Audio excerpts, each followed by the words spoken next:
hypothetical situations, there are three very useful structures we can use. The conditionals. We call them the first conditional, the second conditional, and the third conditional. They all have the same structure, which is an if clause and a result clause. A hypothetical situation is anything that is not true or real at the present. Now, the first conditional is the easiest one. It goes like this. If I go to my friend's birthday party, I will have a lot of fun.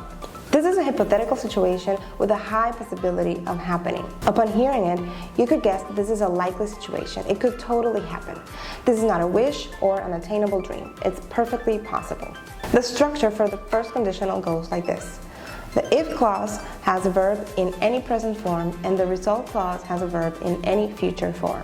For the if clause, this could be simple present, present continuous, or even present perfect. For the result clause, this could be future with will, future with be plus going to, or even future perfect.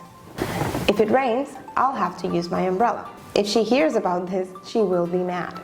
We'll go to the concert if we have enough money for the tickets. The second conditional is to talk about situations that are a little less likely to happen. For things we are imagining, dreams, or impossible things in the present, like this. If I were rich, I could buy a house in Punta Cana. This time, in the if clause, we put a verb in the simple past, and in the result clause, we use a modal verb, like would, could, might, may. If she knew he liked her, she would ask him out on a date. If she asked him out, he would probably say yes. I could learn to play the piano if I had the time. And finally, the third conditional is used to talk about past situations and imagining a different outcome. This one is commonly used to talk about regrets, cosas de las que nos arrepentimos, and how we wish they were different, like this. If I had known how you felt, I wouldn't have left.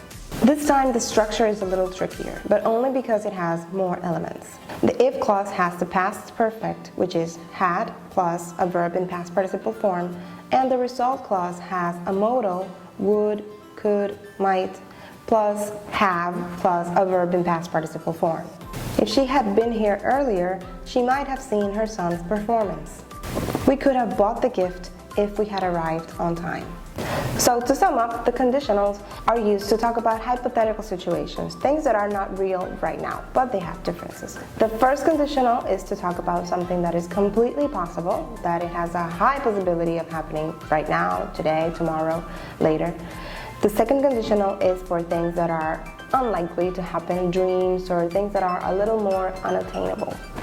And the third conditional is to talk about completely impossible situations, because we are talking about past situations that already ended, and unfortunately we still haven't found a way to change the past. So what we do with the third conditional is we talk about how these past situations could have been different, how they could have had a different outcome, or simply to say how we wish they were different, okay? Another way we use to talk about hypothetical situations is using the word wish.